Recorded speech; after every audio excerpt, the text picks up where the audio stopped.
Mais avant les grandes vacances, quand on est encore aux études, il y a les examens, les travaux de fin d'année. Et quand ça se passe mal, eh bien, il y en a encore après. C'est sans doute ce qui explique l'étonnant succès des ghostwriters, des écrivains fantômes qui rédigent ces travaux contre monnaie sonnante et trébuchante. C'est évidemment inadmissible, interdit. Et pourtant, vous allez le voir, on dirait que certains l'ont tout simplement oublié. C'est le scan de ce lundi. Il est signé Tristan Godard. Réussir son mémoire de fin d'études sans écrire la moindre ligne, c'est possible. Chaque année, des dizaines d'étudiants belges font appel aux ghostwriters, mais cette technique est-elle vraiment indétectable? Cette semaine, le scan passe au crible, les écrivains fantômes.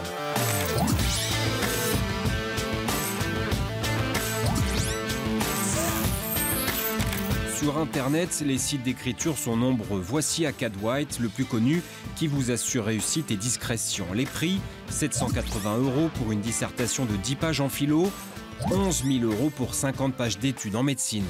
Votre mémoire en communication, en droit ou en informatique est un business juteux et certains l'ont bien compris.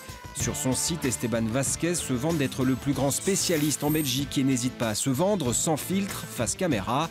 En ce moment même, il déclare rédiger plus de 10 mémoires à la fois. C'est vraiment très simple. Avoir une introduction générale qui va amener 3 parties théoriques et puis une introduction méthodologique qui va amener une enquête et puis une analyse qui va être confrontée aux parties théoriques et puis c'est tout. Tout le reste, c'est de la mise en boîte. Hein. Donc, pour vous dire, c'est une grosse arnaque. Hein. Des infirmiers, des ressources humaines, on a en comptabilité, on a des CESS. Vous travaillez pour quelqu'un de 6e humanité, là? Oui. Ce sont les parents qui passent par vous ou les gamins directement, les enfants? Non, jamais les enfants. Hein. Ce sont les parents? Oui. L'homme est même très fier de nous présenter ses assistantes malgaches qu'il sous-traite à moins d'1 € de l'heure. On peut appeler Madagascar, hein. C'est-à-dire? Mes 2 assistantes qui travaillent pour moi. Ah. Hey! Hey, demande à Anna de mettre la cam, s'il te plaît. Moi, je paye 100 € par semaine, pour un 8 heures. Ouais. Hein. Et elle reçoit 1 € de l'heure. Très bien. Plus ou moins. Ouais. Moins. Un petit peu moins que 1 € de l'heure. Elle est vachement contente, hein. 1 700 €, c'est son tarif pour 80 pages de mémoire. Le bénéfice est donc très important. Quant à la qualité, il assure que le travail répondra aux exigences. Et pour lui, pas question de parler de tricherie. Je devrais demander un subside pour l'insertion socio-professionnelle, parce que c'est moi qui mets les personnes au travail.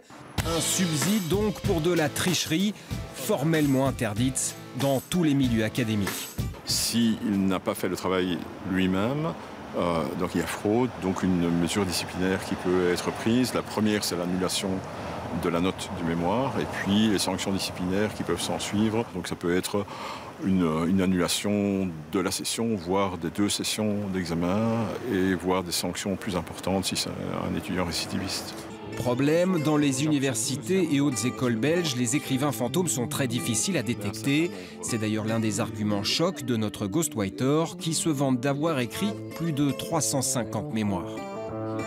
Donc j'écris de la même manière que l'étudiant s'il avait tourné chaque phrase une vingtaine de fois pour la rendre le plus simple possible. Oui, donc c'est indétectable finalement. Ce que Ah vous oui, faites. bah, oui, évidemment, c'est évident.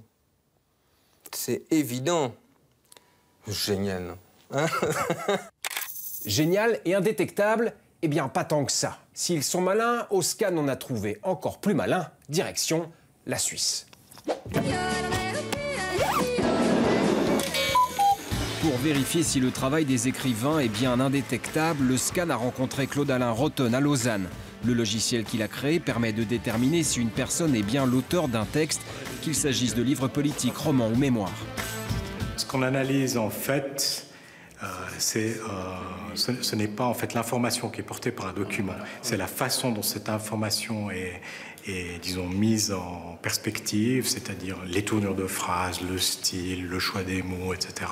Dès qu'on s'attaque à la syntaxe, dès qu'on s'attaque à la tournure de phrase, c'est là en fait qu'on a l'information la plus personnelle d'un auteur. La trace, la patte, la signature. Une sorte d'empreinte digitale. Nous avons défié le logiciel. Après recherche, nous avons mis la main sur 5 mémoires écrits par des étudiants de grandes universités belges. 3 ont été rédigés par 3 étudiants différents, les 2 autres par Esteban Vasquez. Nous avons voulu savoir si le logiciel pouvait retrouver les 2 textes qu'il a rédigés. Résultat, 24 heures plus tard. Je vois des triangles en haut, puis il y a des points, puis il y a des triangles inversés. Ça, ce sont les 3 étudiants, c'est ça?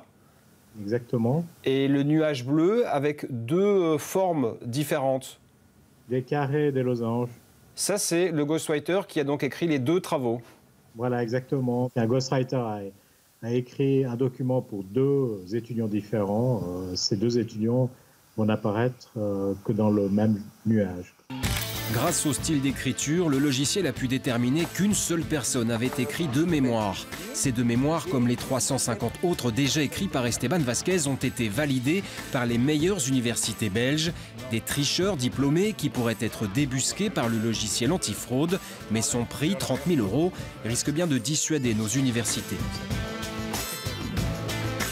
Que ce soit possible, je peux bien le concéder. Donc on n'a aucune certitude que ça ne se passe pas. Si j'avais des moyens importants à mettre en œuvre à l'université, je les mettrais dans la prévention, c'est-à-dire à l'éducation tout au long des études universitaires, plutôt que d'investir des sommes importantes pour détecter des fraudes qui sont faites par un nombre, pour moi, peu significatif. Peu significatif, eh bien peut-être pas. En Suisse, on estime à 10% la part des mémoires frauduleux. Selon les experts que nous avons rencontrés, il y a peu de chances que la Belgique échappe à cette tendance. Alors, pour combattre le phénomène, de grandes écoles suisses ont décidé d'attaquer en justice les sites d'écrivains fantômes. De là à dire que la profession a du souci à se faire, il y a de la marge. Une idée, une info, une seule adresse, le scan@rtbf.be.